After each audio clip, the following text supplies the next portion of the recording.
Vamos a leer el Evangelio según San Lucas en el capítulo 10, versículos 38 al 42. En aquel tiempo entró Jesús en una aldea, y una mujer llamada Marta lo recibió en su casa. Esta tenía una hermana llamada María, que sentada a los pies del Señor escuchaba su palabra. Y Marta se multiplicaba para dar abasto con el servicio, hasta que se paró y dijo: Señor, ¿no te importa que mi hermana me haya dejado sola con el servicio? Dile que me eche una mano. Pero el Señor le contestó: Marta, Marta, andas inquieta y nerviosa con tantas cosas. Solo una es necesaria. María ha escogido la parte mejor y no se la quitarán. Palabra del Señor. Gloria a ti, Señor Jesús. Lo cierto es que Jesús tenía amigos. Le gustaba tener amigos.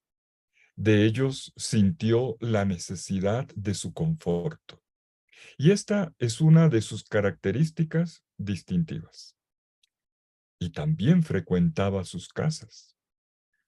Hay casas que frecuentamos con mayor gusto que otras, ¿es verdad? Pero sobre todo cuando en ellas se disfruta de la compañía, porque esas personas son significativas para nosotros. La casa de los hermanos Marta, María y Lázaro, en Betania, es quizás la casa emblemática de los amigos en la historia de Jesús. Hacia ella encaminó sus pasos varias veces, en la ida a Jerusalén y luego en vísperas de la Pasión. Y hoy se nos cuenta cómo fue uno de esos primeros días. Es verdad que Jesús estaba de paso, que su mirada estaba puesta en Jerusalén y que iba con sus discípulos. De hecho, así comienza el texto. En Marcos 10:38 dice el narrador de Lucas: mientras iban de camino, en plural, Jesús entró en una aldea y una mujer llamada Marta le dio hospedaje. Estamos ante una escena doméstica, con palabras domésticas no religiosas. Jesús es recibido con prontitud por parte de Marta. Ella es retratada aquí como la persona que sabe acoger con generosidad. La suya es una casa abierta y Jesús sabe que puede llegar a ella con libertad. Es uno de casa, diríamos. Con todo y esto, Marta deja ver un error de perspectiva. Se le nota muy ocupada, dice el versículo 40, pero Marta andaba afanada con numerosos quehaceres. Un detalle interesante es que en griego la palabra usada aquí es diaconía, para referirse a los quehaceres de Marta, diaconía, un término que en el Evangelio tiene una connotación ministerial y por lo tanto puede entenderse como un guiño para los lectores en la asamblea creyente que sabían que esta palabra se refería al servicio eclesial. El punto es que Marta está absorbida de tal manera por los oficios que implica para ella la recepción del amigo, que se centra en sí misma y no en lo que el amigo realmente habría esperado de ella. Y la tensión se eleva hasta el punto en que estalla. Y por eso el narrador se detiene en este preciso instante. Unas palabras de reclamo de Marta a Jesús, versículo 40, y un reproche en respuesta por parte del maestro, versículos 41 y 42. Marta reclama. Reclama porque se siente sola y más exactamente abandonada por su hermana, que se muestra poco solidaria. Pero el reclamo que le hace a Jesús, al final no resulta ser por su hermana, a quien ve como una perezosa, sino por Jesús. Por Jesús, a quien ve como un desconsiderado, porque esperaría que él la mandase a ayudarla. Dice el versículo 40, Maestro, Señor, ¿no te importa que mi hermana me deje sola en las tareas del servir? Y vuelve a aparecer el término diaconeo. Marta entonces le da una orden a Jesús. Dile entonces que me ayude. Los roles resultan invertidos. Marta, que llama a Jesús Señor, Kyrios en griego, resulta que ella es la que ocupa su lugar, interpretando que es Jesús quien ha retenido a su hermana y le dice a él y a ella lo que tendrían que hacer. Dile que me ayude. En lugar de honrarlo como quería, lo que hace es insultarlo. Y Jesús le responde, versículos 41 y 42, Marta, Marta, tú te preocupas y te inquietas por muchas cosas, pero una sola cosa es necesaria. María ha escogido la parte buena que no le será arrebatada. Jesús le coloca a Marta el espejo en la cara. Mírate cómo estás. Estás alterada. Se te ha descompuesto el genio. Estás molesta. Y esto porque ella está pensando en sí misma. Está preocupada por quedar bien, viendo a su amigo sonreír con todo lo que le ha ofrecido. Marta está tan enfocada en las necesidades del hacer que no ha entendido que hay algo más importante: dejar al maestro ser y dejarlo hacer a él. Y esto es precisamente lo que ha entendido su hermana María, a quien Jesús enseguida elogia.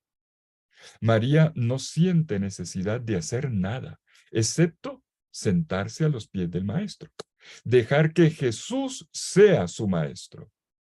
Solo intenta escuchar la palabra del amigo peregrino que le ha regalado su presencia, su tiempo, su palabra.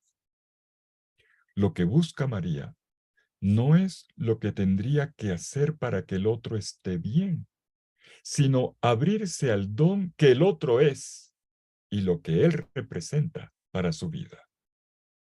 El comportamiento de María entonces es disruptivo. No es lo normal en la etiqueta social. Analicemos bien eso. No es práctico porque hay una urgencia que resolver. Tampoco es conveniente a los ojos de un ambiente cultural que no admite el que un hombre que no es de la familia se quede a solas tanto tiempo con una mujer de la casa. Eso es impensable.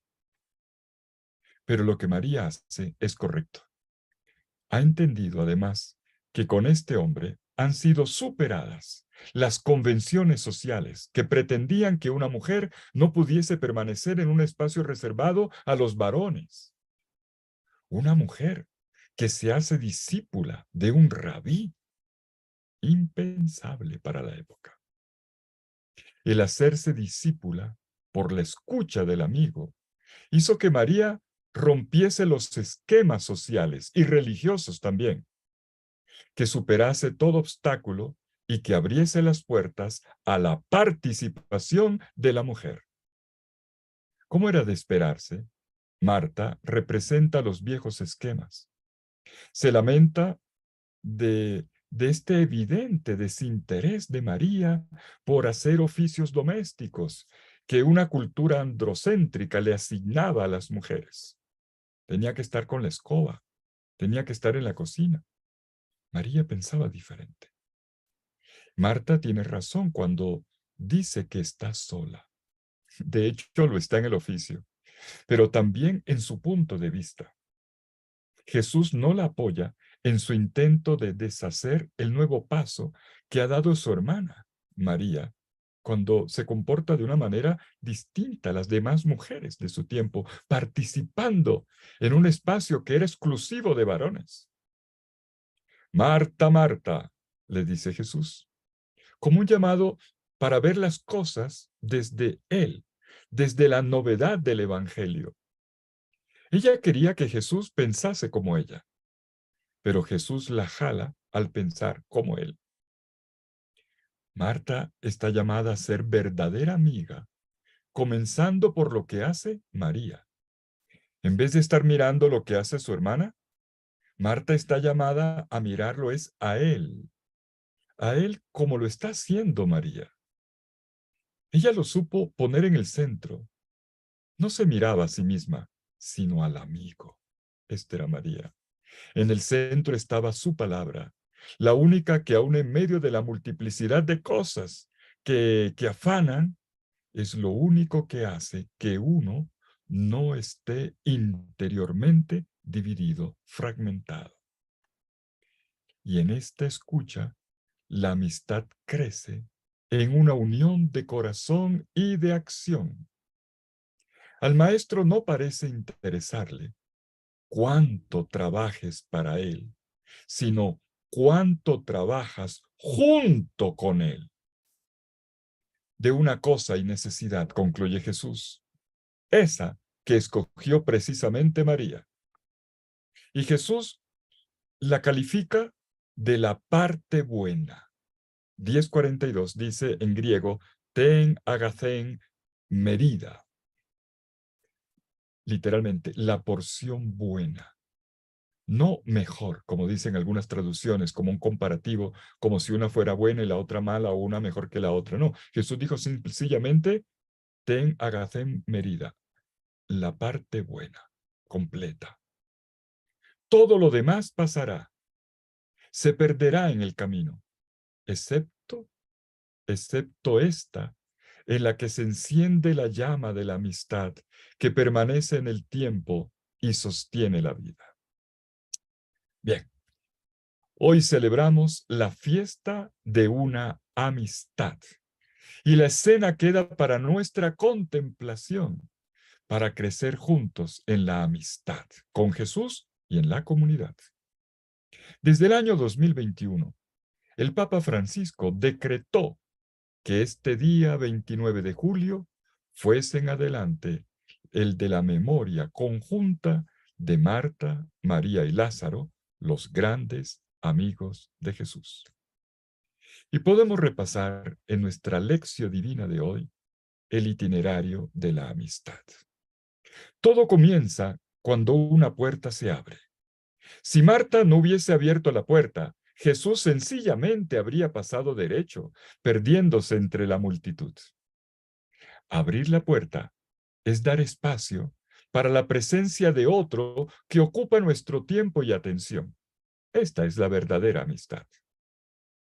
Pero, como podemos ver, no basta con abrir la puerta para que se encienda una amistad. Marta no se hace amiga del Señor por el solo hecho de hospedarlo. Ocurre tantas veces, recibimos a Jesús, pero ser amigo es otra cosa. Marta no se hace amiga del Señor por el solo hecho de hospedarlo en su casa, sino cuando se atreve a afrontar con sinceridad al Maestro, aun si su manera de ver las cosas representaba lo que el Maestro intentaba dejar atrás con la novedad del Evangelio. La Marta que se presenta como una servicial patrona de casa, dueña de casa, resulta educada por el Maestro en medio de una escena de crisis. Entenderá que es lo que realmente importa cuando de acogida se trata, cuando se caen las expectativas, cuando viene al suelo el sentido del deber, la preocupación por quedar bien, la buena imagen ante la visita. Solo quedan dos tú que se dicen la verdad, que se encuentran en la libertad.